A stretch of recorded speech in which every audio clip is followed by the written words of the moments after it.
अस्सलाम वालेकुम। अच्छा, टॉपिक का नाम है फीमेल रिप्रोडक्टिव साइकिल, जो कि बहुत आसान और सिंपल सा टॉपिक है। अगर देखा जाए फीमेल के अंदर जितना भी सीक्वेंस होता है और रिप्रोडक्टिव इवेंट्स का, फीमेल के अंदर चलने वाले जितने भी रिप्रोडक्टिव इवेंट्स हैं, अब इनको कलेक्टिवली नाम देते हैं फीमेल रिप्रोडक्टिव साइकिल या मेंस्ट्रुअल साइकिल का नाम देते हैं। ये जो फीमेल रिप्रोडक्टिव साइकिल है इसको हम दो फेजेस में डिवाइड करते हैं, एक है यूट्राइन साइकिल, एक है ओवरियन साइकिल। अगर मैं कहता हूँ इवेंट जितने भी अकर्स हो रहे हैं यूट्रस के अंदर, आप उसको यूट्राइन साइकिल कहते हैं। जितने भी इवेंट्स अकर हो रहे हैं ओवरीज के अंदर, आप इसको ओवरियन साइकिल का नाम देते हैं। इसको ऊपर नीचे कर लीजिएगा, उल्टा लिखा गया। तो जितने भी इवेंट्स होंगे यूट्रस के अंदर यूट्राइन साइकिल, और जितने भी इवेंट्स होंगे ओवरीज के अंदर they are called ovarian cycle है। इन दोनों को अगर इकट्ठा नाम दिया जाए तो आप इसको फीमेल रिप्रोडक्टिव साइकिल का नाम देते हैं। इन पूरे साइकिल को कंट्रोल करने वाला, रेगुलेट करने वाला, कोऑर्डिनेट करने वाला पिट्यूटरी हार्मोन है और उसका नाम है गोनेडोट्रोफिन हार्मोन है। ये साइकिल अगर देखा जाए अक्सर फीमेल के अंदर रुक जाता है, ये स्टॉप हो जाता है मेंस्ट्रुअल साइकिल, ओवा की प्रोडक्शन रुक जाती है। आप उस वक्त फीमेल को कहते हैं मेनोपॉज, ये मेनोपॉज में जा चुकी है। नॉर्मली हर फीमेल में 50 साल के बाद मेंस्ट्रुअल साइकिल रुक जाता है और उस वक्त फीमेल किस फेज में होती है? मेनोपॉज की फेज में होती है। और जैसे ही मेंस्ट्रुअल साइकिल पहली दफ़ा जब किसी फीमेल में चलता है उसको आप मिनार्की या मिनार्ची का नाम देते हैं कि फर्स्ट मेंस्ट्रुएशन जब स्टार्ट होता है उसको आप कहते हैं दे आर कॉल्ड मिनार्की। इसी तरह इस पूरे साइकिल को मैंने एक्सप्लेन करने के लिए इसको डिफरेंट फेजेस में मैंने डिवाइड कर दिया है। अगर मैं कहता हूँ ये टोटल कितने डेज़ का, तो 28 डेज़ का है। 28 डेज़ का साइकिल है ये। 28 डेज़ में अगर देखा जाए 6 से लेकर 14 डेज़ तक, मतलब 6 से लेकर 14 दिन तक जो फेज चलता है, आप उसको फोलिक्यूलर फेज कहते हैं या प्रोलिफरेटिव फेज कहते हैं, ये प्री ओव्यूलेटरी फेज कहते हैं। मैंने 3 नाम बता दिए, follicular phase, proliferative phase, pre ovulatory phase. इस फोलिकुलर फेज में होता क्या है? पिट्यूटरी ग्लैंड से एक हार्मोन रिलीज होता है जिसका नाम है FSH, फॉलिकल स्टिमुलेटिंग हार्मोन है। अब ये क्या करता है? ये ओवरियन सिक्रीशन करवाता है, ओवरी से एक चीज को रिलीज करवाता है और उसका नाम क्या है? Estrogen hormone. ये क्या रिलीज करवाता है? एस्ट्रोजन हार्मोन को रिलीज करवाता है। इसी FSH ने क्या करना है? जो फीमेल के अंदर फॉलिकल सेल है उसको राइपन कर देना, उसको पूरा मच्योर कर देना है। जैसे मच्योर और डोमिनेंट फॉलिकल सेल, इतनी ज़्यादा में से एक जो फॉलिकल सेल है जो मच्योर और डोमिनेंट है, आप उसको नाम देते हैं ग्राफियन या मच्योर फॉलिकल सेल। मतलब फीमेल के अंदर 500 की तादाद में फॉलिकल सेल है, एक फॉलिकल सेल सिलेक्ट होती है और उस फॉलिकल सेल जो मच्योर और डोमिनेंट है आप उसको ग्राफियन या मच्योर फॉलिकल सेल का नाम दे देते हैं, जैसे ये आपके सामने है। और बाकी जितनी भी रिमेनिंग है वो डिसइंटीग्रेट हो जाएगी, ख़त्म हो जाएगी। आप उस प्रोसेस को नाम देते हैं फॉलिकल एट्रेशिया।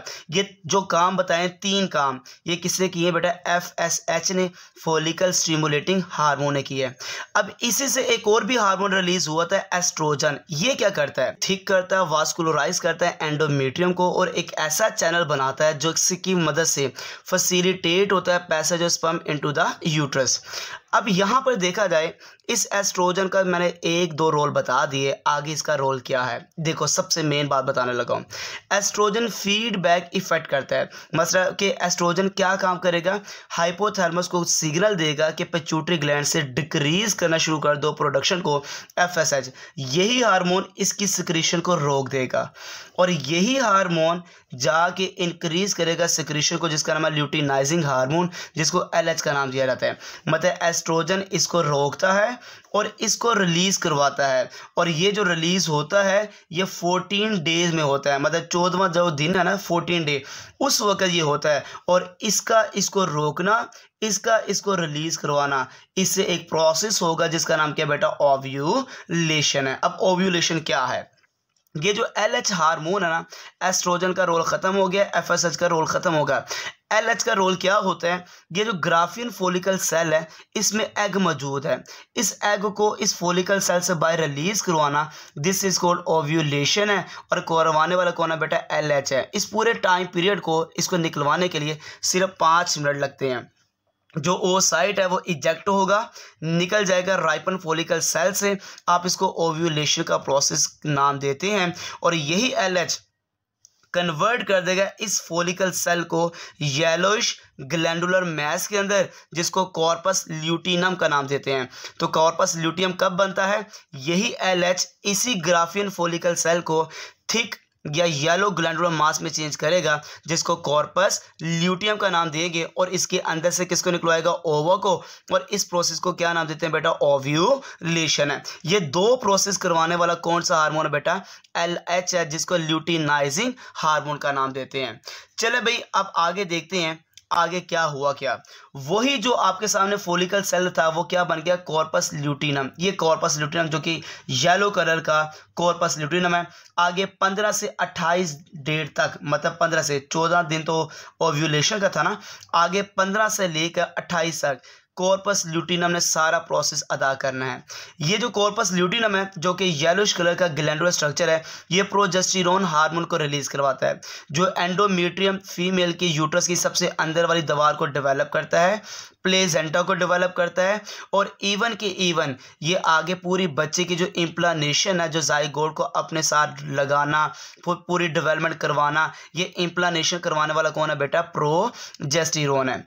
आगे जो बात है, लास्ट जो मरहला है, जो कि लास्ट मरहले में अगर देखा जाए फीमेल में फर्टिलाइजेशन हो जाए, अगर फर्टिलाइजेशन हो जाए तो प्रेगनेंसी स्टार्ट हो जाएगी, आगे एग से स्पर्म मिलेगा, जाइगोट बन जाएगा, सारा प्रोसेस हो जाएगा। अगर फर्टिलाइजेशन नहीं होती तो पीछे जो कुछ हुआ अब वो ख़त्म हो जाएगा। जो कॉर्पस ल्यूटिनम था वो भी डिसइंटीग्रेट हो जाएगा, खत्म हो जाएगा। प्रोजेस्टेरोन जो पूरी प्रेगनेंसी को कंट्रोल करता है वो भी क्या हो जाएगा? डायमिनिश, वो भी निकलना रुक जाएगा। एंडोमेट्रियम टूट जाएगी, ब्रेकडाउन हो जाएगी, और इवन जो स्पॉन्जी टिश्यूज़ हैं वो भी कम हो जाएंगे, और वहाँ पर फीमेल के अंदर से ब्लड निकलना शुरू हो जाएंगे, जो 1 से 5 डेज तक निकलता रहेगा। अब इसको मेंस्ट्रुएशन कहते हैं या मेंसेस का नाम देते हैं। तो कहाँ से स्टार्ट हुए थे? फोलिकुलर फेज से, फिर ओव्यूलेशन से, फिर आगे ओव्यूलेटरी फेज से, फिर अगले फेज, आखिरी फेज 1 से लेकर 5 तक क्या चलेगा? मेंस्ट्रुएशन, मतलब कि मेंसेस का प्रोसेस होगा। जज़ाकल्लाह।